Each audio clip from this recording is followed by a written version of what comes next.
wabarakatuh. Halo teman-teman, perkenalkan nama saya Siti Aminatu Rizky dari jurusan Manajemen kelas R4, Fakultas Ekonomi dan Bisnis Universitas Primagraha. Dalam video kali ini saya akan mempresentasikan mata kuliah pengantar manajemen, di mana di dalamnya membahas 6 judul materi. Yang pertama adalah kerja tim dalam organisasi, kedua komitmen organisasi, ketiga pengendalian, keempat mengelola konflik, kelima evaluasi, dan yang keenam adalah teknologi informasi. Baik, kita masuk ke dalam materi yang pertama, yaitu kerja tim dalam organisasi. Memiliki pengertian kolaborasi antara beberapa individu yang bekerja untuk mencapai tujuan bersama. Hal ini melibatkan berbagai ide, keterampilan, dan tanggung jawab, serta saling mendukung satu sama lain untuk menyelesaikan tugas-tugas, memecahkan masalah, dan mencapai keberhasilan bersama. Komunikasi yang baik, kepercayaan, peran yang jelas, dan sinergi antar anggota tim merupakan faktor penting keberhasilan dalam suatu tim. Jenis-jenis tim. Yang pertama ada tim fungsional, kedua tim proyek, ketiga tim mandiri, keempat tim lintas fungsional, kelima tim virtual, dan yang terakhir tim manajemen tingkat atas. Karakteristik tim. Yang pertama mempunyai komitmen terhadap tujuan bersama. Kedua menegakkan tujuan spesifik. Ketiga kepemimpinan dan struktur. Keempat menghindari kemalasan sosial dan tanggung jawab. Dan yang terakhir mengembangkan kepercayaan timbal balik yang tinggi. Proses tim. Yang pertama ada pembentukan tim. Kedua pengaturan tujuan. Ketiga perencanaan. Keempat pelaksanaan. Kelima evaluasi dan pengaturan kembali. Dan yang terakhir ada penyelesaian dan pelaporan. Konflik dalam tim terjadi akibat perbedaan kepribadian, perbedaan nilai, perbedaan pandangan, perbedaan tujuan, perbedaan kultur, dan perbedaan kepentingan. Bagaimana menangani konflik tersebut? Yang pertama harus melakukan pemahaman, kedua komunikasi terbuka, ketiga mediasi, keempat pencarian solusi bersama, kelima komitmen terhadap resolusi, dan yang terakhir adalah melakukan evaluasi. Adapun keuntungan dan kerugian dalam tim. Keuntungannya adalah peningkatan kreativitas, sarana untuk mengembangkan kompetensi, dan kolaborasi. Sehingga kerugiannya yaitu kesulitan koordinasi, potensi konflik, ketergantungan, dan pembagian kredit. Selanjutnya ada manfaat kerjasama dalam sebuah tim. Bukan hanya kemampuan individual dalam sebuah tim, juga diperlukan kerjasama antar anggotanya. Melalui kerjasama, pekerjaan akan terasa lebih mudah dan cepat selesai. Selain itu, kerjasama tim memungkinkan kita untuk menjadi orang yang lebih kreatif. Kerjasama memiliki peranan penting bagi organisasi dan setiap individu di dalamnya. Sebuah penelitian membuktikan bahwa kerjasama dapat meningkatkan semangat, produktivitas, hubungan sosial, komunikasi, serta efisiensi dalam pekerjaan. Kerjasama biasanya dilakukan ketika kedua pihak merasa bahwa kolaborasi tersebut dapat mendatangkan banyak keuntungan. Selain dilakukan atas dasar sama-sama untung, kerjasama juga bisa menjadi akibat antar pihak saling membutuhkan. Misalnya, kerjasama antar supplier dengan dropshipper yang saling membutuhkan untuk menjual dan mendistribusikan suatu produk. Berikut 5 manfaat kerjasama dalam sebuah tim. Yang pertama, memudahkan mencapai tujuan. Kedua, melatih keberanian pengambilan risiko. Ketiga, mengurangi stres. Keempat adalah meningkatkan kemampuan berkomunikasi. Dan yang kelima adalah kerjasama mendatangkan ide yang besar. Masuk ke materi yang kedua, yaitu komitmen organisasi. Menurut Samsudin mengatakan bahwa komitmen organisasi adalah sebuah perjanjian untuk melakukan sesuatu. Janji pada diri sendiri ataupun pada orang lain tercermin dalam tindakan kita. Komitmen merupakan sebuah pengakuan yang utuh sebagai sikap yang sebenarnya berasal dari watak yang keluar dalam diri masing-masing. Bentuk-bentuk komitmen organisasi. Yang pertama ada efektif komitmen. Komitmen ini berpedoman pada hubungan emosional antara anggota dengan organisasi. Para anggota memiliki keinginan yang kuat untuk terus bekerja dalam ruangan organisasi karena mereka memiliki tujuan dan nilai yang selaras. Orang-orang yang memiliki komitmen efeksi yang tinggi ingin tetap berada di sana, sehingga dia mendukung penuh tujuan organisasi dan berupaya untuk ikut berperan dalam kemajuan organisasi. Komitmen jenis ini mengandalkan rasa cinta terhadap organisasi. Keinginan bertahan muncul dari dalam hati mereka sendiri. Tidak ada paksaan agar bertahan. Yang kedua yaitu continuous commitment. Komitmen ini mendorong seseorang untuk bertahan di dalam organisasi karena adanya analisa untung atau rugi yang didapatkannya. Nilai ekonomi yang dirasa menguntungkan akan mendorong karyawan tetap berada di organisasi tersebut dibanding meninggalkannya. Pada umumnya, semakin lama seseorang bekerja di suatu organisasi, semakin besar ketakutan akan kehilangan apa yang telah diinvestasikan selama ini. Komitmen ini membuat seseorang untuk berpikir ulang. Jika ingin meninggalkan organisasi, pergi dari organisasi akan menjadikan beban hidup semakin berat karena pertimbangan biaya. Ditambah investasi berupa partisipasi dalam kemajuan organisasi akan hilang begitu saja jika ia keluar dari organisasi. Dan yang ketiga ada normatif komitmen. Seseorang memiliki komitmen ini karena dibebani kewajiban untuk tetap berada di organisasi karena adanya tekanan dari pihak lain. Karyawan yang tingkat komitmen normatifnya tinggi sangat memperhatikan apa kata orang lain tentang diri mereka. Ia tidak ingin mengecewakan alasannya dan takut jika rekan kerjanya berpikiran buruk karena pengunduran dirinya. Secara umum, riset mengenai karyawan dengan komitmen efektif yang kuat memutuskan tetap bertahan karena keinginan mereka sendiri. Sementara karyawan dengan komitmen berkelanjutan yang tinggi memilih bertahan karena mereka harus tinggal bersama di sana. Selanjutnya ada ciri-ciri dalam komitmen organisasi. Pertama, terdapat perjanjian yang telah disepakati, baik diri sendiri maupun pihak lain yang bersangkutan. Kedua, terdapat tujuan tertentu yang hendak dicapai setelah melaksanakan komitmen. Dan yang ketiga, semua pihak yang terlibat harus bertanggung jawab atas isi perjanjian yang disepakati, serta adanya rasa loyalitas atau kesetiaan. Faktor pengaruh komitmen organisasi. Menurut Miner, mengemukakan 4 faktor yang mempengaruhi komitmen karyawan antara lain. Yang pertama, faktor personal. Kedua, karakteristik pekerjaan. Ketiga, karakteristik struktur. Dan yang terakhir, pengalaman kerja. Sedangkan menurut Sters, menyatakan ada 2 faktor. Yang pertama itu ciri pribadi pekerja termasuk jabatannya dalam organisasi dan variasi kebutuhan serta keinginan yang berbeda dari setiap karyawan. Dan yang kedua ciri pekerjaan seperti identitas tugas dan kesempatan berinteraksi dengan rekan sekerjanya. Manfaat komitmen organisasi. Yang pertama, anggota organisasi akan bekerja secara totalitas. Kedua, inisiatif anggota organisasi untuk kemajuan organisasi tinggi sehingga akan melahirkan banyak inovasi. Ketiga, lingkungan kerja yang dinamis menjadikan suasana tidak monoton atau membosankan. Keempat, tingkat solidaritas tinggi, baik antar anggota maupun antar departemen, sehingga tercipta atmosfer yang saling bahu-membahu. Kelima, anggota merasakan kenyamanan sehingga mereka merasakan bahagia. Keenam, anggota organisasi bersedia melakukan yang terbaik, bukan ketika sumber motivasi tidak lagi ada. Ketujuh, organisasi menjadi tempat yang dirindukan. Dan yang terakhir, organisasi berkembang cepat karena orang-orang yang ada di dalamnya bahagia dan bertanggung jawab. Materi ketiga adalah pengendalian. Memiliki pengertian suatu proses untuk memastikan bahwa kegiatan yang dilakukan sesuai dengan rencana yang dijalankan. Pengendalian merupakan langkah akhir dalam fungsi manajemen setelah perencanaan, perorganisasian, dan pengarahan. Asas-asas pengendalian. Yang pertama, asas tercapainya tujuan. Pengendalian harus memastikan bahwa kegiatan yang dilakukan mengarah pada pencapaian tujuan yang ditetapkan. Kedua, asas efisiensi. Pengendalian harus dilakukan dengan biaya efisien dan tidak menimbulkan masalah baru. Yang ketiga, asas ketepatan waktu.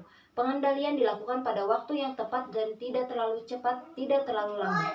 Yang keempat, asas fleksibilitas. Pengendalian harus fleksibel dan dapat disesuaikan dengan perubahan-perubahan yang terjadi.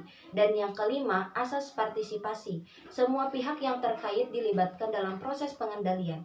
Selanjutnya, jenis-jenis pengendalian. Yang pertama ada pengendalian preventif. Dilakukan sebelum kegiatan dijalankan untuk mencegah terjadinya penyimpangan dari rencana. Contohnya membuat kebijakan, prosedur, dan standar kerja. Kedua, pengendalian korektif dilakukan setelah kegiatan dijalankan untuk memperbaiki penyimpangan yang terjadi. Contohnya mengambil tindakan perbaikan, memberikan sanksi kepada yang melanggar. Cara pengendalian sifat dan waktu dilakukan berbagai metode. Yang pertama ada pengawasan langsung, kedua pengawasan tidak langsung, ketiga anggaran, dan yang terakhir ada sistem informasi manajemen. Apa sih alat-alat pengendalian? Alat-alat pengendalian yang pertama ada kebijakan, kedua prosedur, ketiga standar, keempat anggaran, kelima sistem informasi manajemen.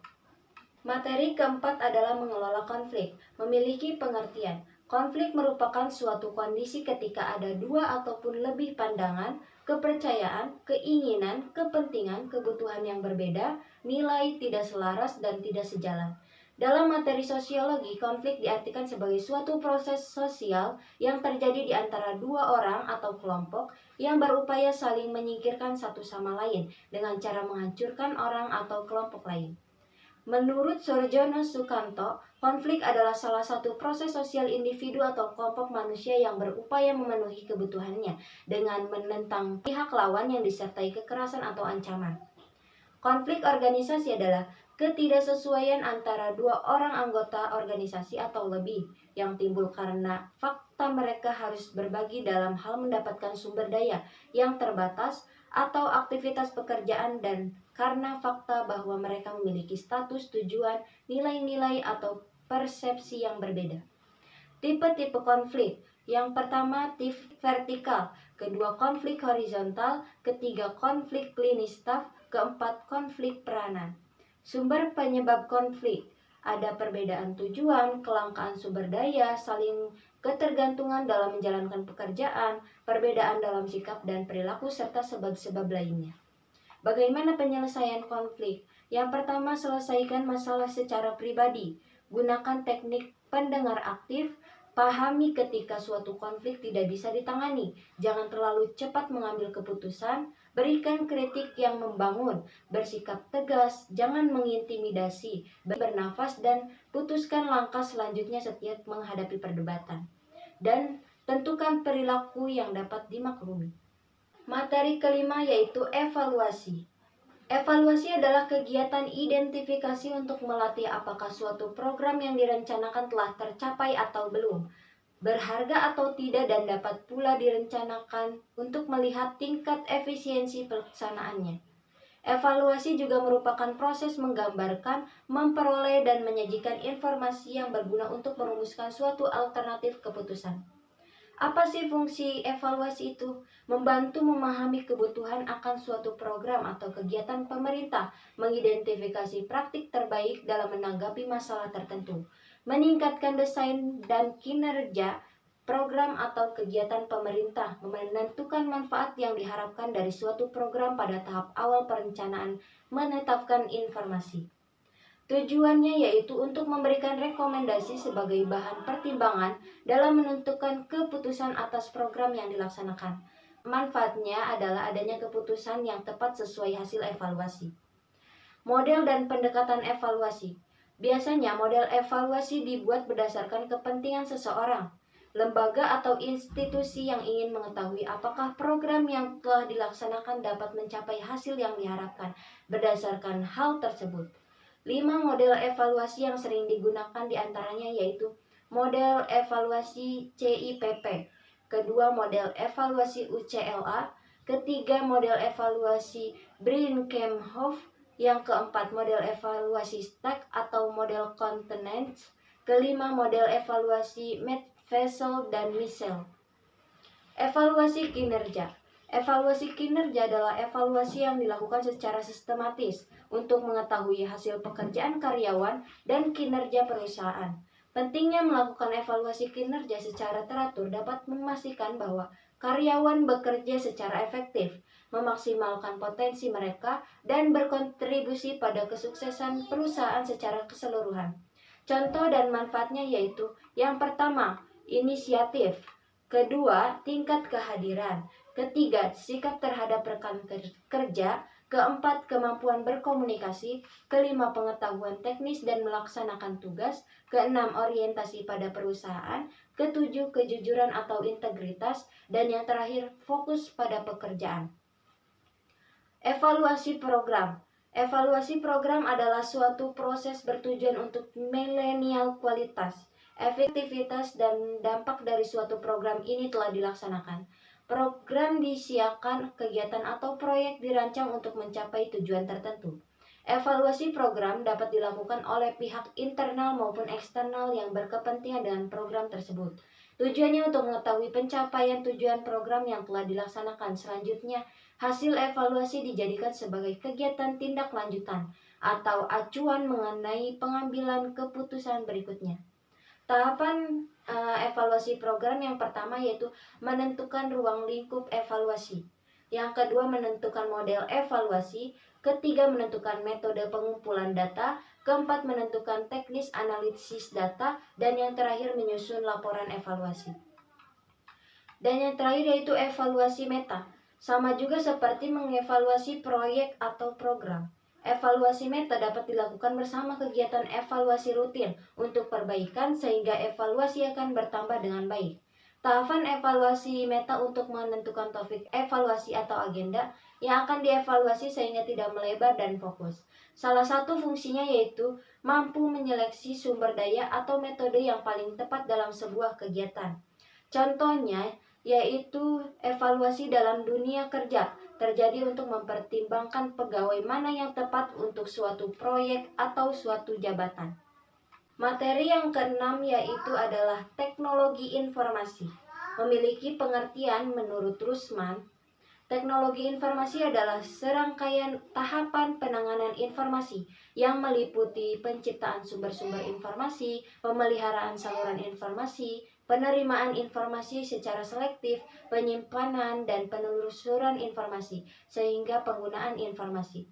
Dengan demikian, teknologi informasi meliputi segala hal yang berhubungan dengan pengolahan data. Proses ini penyaluran atau distribusi informasi, manipulasi hingga pengelolaan informasi. Selanjutnya ada tipe-tipe informasi. Yang pertama ada Transaction Processing System atau sistem pemrosesan transaksi, yaitu aplikasi sistem informasi yang mengambil atau mengumpulkan dan mengolah data tentang transaksi suatu proses bisnis. Salah satu dimensinya adalah data maintenance yang dapat mengupdate data yang diperlukan. Kedua yaitu Management Information System atau sistem informasi manajemen, suatu aplikasi sistem informasi yang menyediakan laporan informasi terpadu bagi pihak manajemen.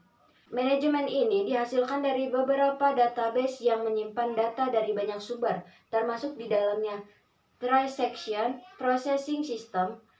Salah satu elemen manajemen yang dirasa penting oleh banyak perusahaan. Oleh karena itu, pengembangan manajemen ini akan terus dapat berlanjut. Adapun contohnya yaitu pertama, budget forecasting dan analis. Kedua, financial reporting. Ketiga, inventory reporting. Keempat, material recruitment planning. Dan yang kelima, salary analysis. Yang ketiga ada Decision Super System, adalah salah satu aplikasi sistem informasi yang menyediakan informasi mendukung untuk pengambilan keputusan kepada penggunanya. Jika penggunanya adalah seorang manajemen, maka program ini disebut Executive Information System. Decision Super System ini fokus pada penyediaan informasi yang berguna untuk mendukung pengambilan keputusan. Dan yang keempat ada Expert System, merupakan perluasan dari Decision Super System, suatu sistem informasi pengambilan keputusan yang mengambil dan meniru pengetahuan serta keahlian dari seseorang expert problem solving atau decision maker dan kemudian berpikir serta bereaksi sesuai dengan seorang expert.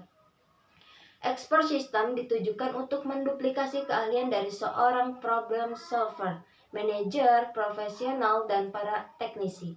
Expert system meniru logika dan pemahaman dari seorang ahli dalam bidang masing-masing. Hal itu dibutuhkan agar orang yang bukan seorang ahli dapat mengetahui pengetahuan dan keahlian yang dimiliki oleh seorang ahli. Contoh dari penggunaan expert system pada industri makanan. Pemanfaatan teknologi informasi secara strategis. Yang pertama yaitu mengoptimalkan seluruh proses pengolahan informasi supaya efisiensi dan efektivitas dalam meningkat. Kedua, memastikan aset teknologi informasi mampu meningkatkan profit perusahaan. Ketiga, memenuhi kebutuhan informasi dalam hal pengambilan keputusan dengan meningkatkan kinerja manajemen. Dan yang keempat, mengantisipasi perubahan lingkungan bisnis agar memiliki daya saing yang tinggi.